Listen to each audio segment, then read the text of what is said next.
Hi there, Senator Claire Wilson. How are you? I'm great. How are you doing? I am doing so well, and it's so good to see you again, Logan. It's been forever. It is so good to see you too, and I am so glad that you had such a successful run in the legislature and that you're running again. I'm just love having you in the Senate. You did so much great work. I'm so appreciative, and thanks for all your support. Of course. So, Senator, you represent the 30th district. Correct. Will you tell us what that district encompasses? It is South King County, and I would say, and what I say is anything outside the shadow of Seattle. So, what that would incorporate would be Federal Way, Algona, Pacific, a little bit of Des Moines, a little bit of Kent, a little bit of Sumner, and I think that's all. I think I've got it all. All right, great. Okay, so now you served in the Senate, and what are you most proud of during your time that you've served in the Senate? Well, never had stepped foot in the Senate until the day I was actually sworn in. And so the most exciting thing for me is when people come to visit me, for 40 years was down there trying to make a change from the outside. And Mhm. so the thing that's the most, humbling and the most exciting and the thing that's been the best for me is when people come to talk to me about things is being able to say, you don't have to convince me, just tell me what we need to do to change things and make it different. And if I was looking at my last 4 years, I would say there's four things that stand out to me. One is the first year with creation of the LGBTQ Commission, which means that we have representation and we have consideration and policy and legislation and are represented by 15 incredible humans from across the state. Second one is the comprehensive sexual health education bill, which is now a statewide mandate for all children in public education, which is again critically important. Third is Fair Start for Kids Act, which was landmark historic legislation around childcare and care for children. Again, something I've worked on forever, but really the pandemic allowed us to push and to really have a deeper understanding. And then the last one is posthumous graduation bill, something very small but very important, and that is working with a parent the last 3 years to make sure that any student who loses their life while they're in public school and in education, families have a right to a diploma to really celebrate, and for many a milestone, even though their student may not be there.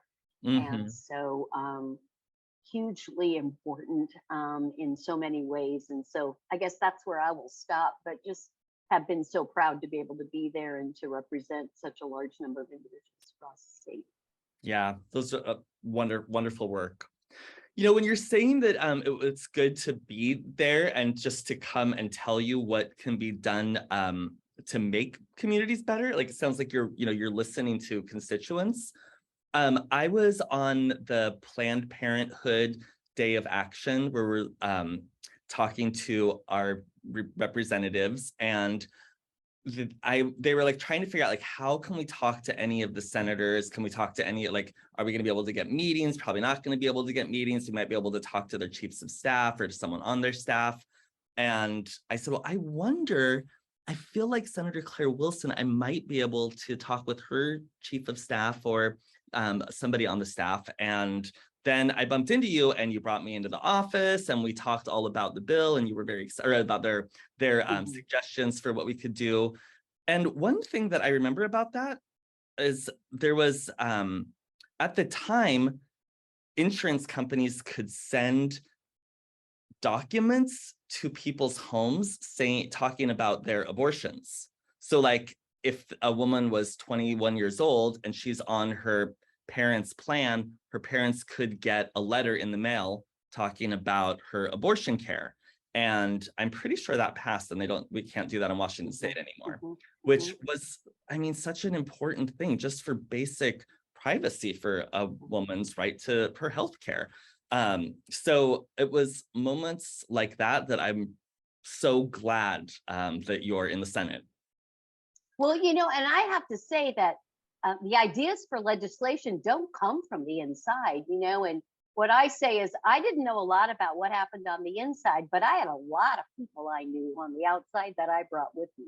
Mm-hmm. And one of the things that I think, I take my garbage out on Tuesday, just like everybody else, and I check my mail like everybody else, and I go to the grocery store and I do all those things. And my door is always open, and I will meet with anyone. And I think that's the most important thing, because it's, you represent your constituency, and I'll define that as anyone who lives within the 30th legislative district and anyone else who I represent, because perhaps the individuals who are in their elected seats in their communities may not have the same perspective or the same kind of orientation or the same beliefs. And so my job to represent the greatest number of people. And for heaven's sakes, if you have ideas or thoughts, that's where change in legislation comes. So I will always have an open door. I love that. So is there a particular issue that's really close to your heart or that you're particularly passionate about? It changes all the time, but what I'll tell you, not that it changes, but I have a wide variety of things that are all about making sure people have basic needs met, food, clothing, shelter. I took on this last session, chair. I was elected as chair of Human Services, Rehabilitation and Reentry. So have been doing a lot of work in that reentry space for not only juveniles, but also adults in our systems who are in the child welfare system or in the correction system, and how it is we're supporting reentry into communities. And that's been hugely important to me in this, especially as we think about police reform and such, and people have this idea that if we jail people, then it will make the world safe. The fact is, people do things wrong, but they don't stay in jail or prison. They are there and then they come back out. Unless we rehabilitate and unless we provide those bridges to support into communities, we will not change the trajectory of where we are. So, right now, that's really been a focus for me, as we look at things from a public health perspective. So, yeah, great. Okay, and so you are a go-getter. You ran for public office. You're a state senator. If you're a person who is not going to do those things, that's a lot to ask of a person. But if you're someone who's concerned about the state of our communities and you want to make an impact, do you have any suggestions for ways that we can help create healthier communities? Well, I would say the first thing you could do is vote, if you can.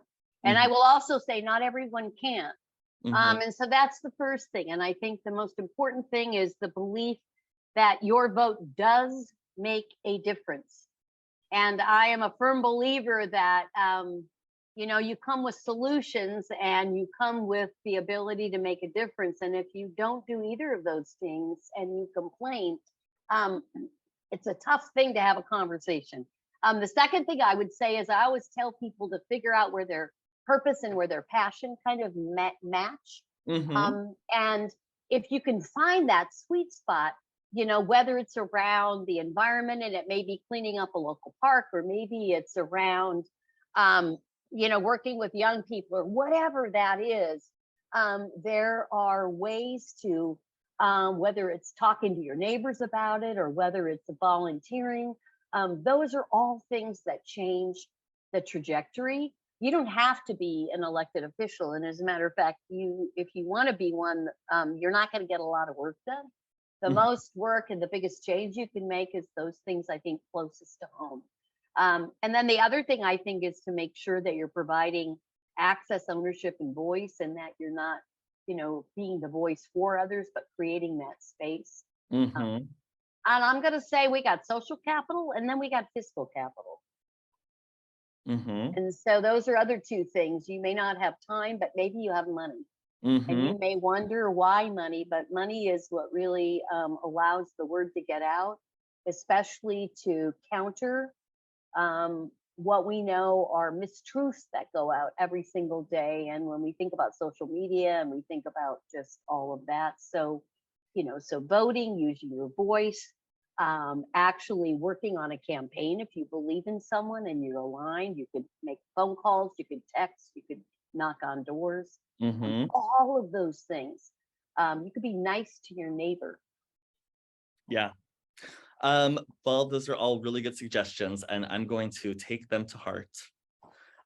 Senator, let me ask you one more question. I own the Dazzle cleaning company, the gayest cleaning company in America, and we are just really networked in with the LGBTQIA plus community. And I was wondering if you had anything that you wanted to share with that community, or any words to say to us, the LGBTQIA plus community. I just am like, I can't even tell you. One of the most amazing things is, especially young people, I never led with my sexuality. And I'll tell you, I will lead, and I lead every day now and I'll call myself the first lesbian elected to the floor of the state Senate. And I'll tell you that you may be also talking to Senator Randall, if you haven't already. And Senator Randall and I came to the floor at the same time. And I was all excited about being the first lesbian. And then I realized when we're sworn in, you get sworn in by district.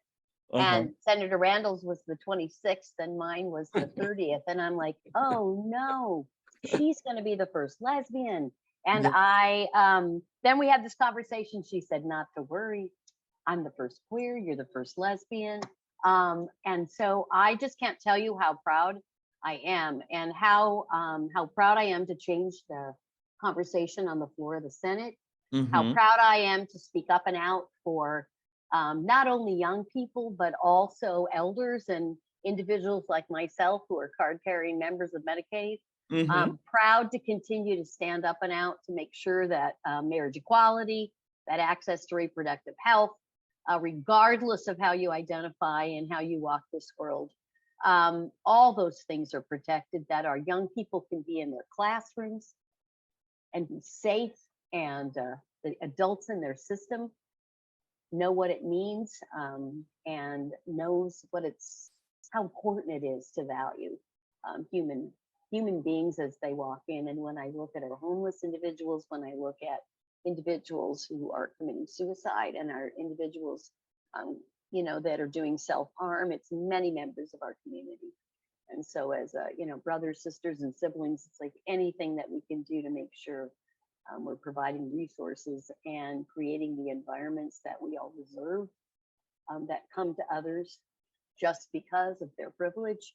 And I know I walk with privilege, and I use that privilege every day, not to create a space, but I know I can disclose in any room, and so many individuals don't have that choice. So that's how I kind of walk the world, and it's just incredibly important. And so again, with brothers and sisters and siblings, the door is open because so many folks don't have representation. So hope that answers that one. It does. And representation is so important. And I am so glad that you're the first lesbian in the Washington State Senate.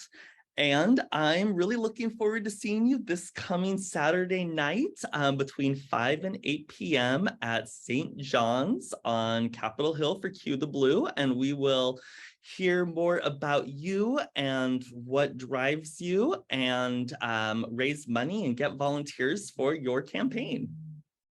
Thank you, thank you, thank you. And I look forward to seeing you in person. Yes. All right. Thank you so much, Senator. Have a great day. Okay. Bye. Bye.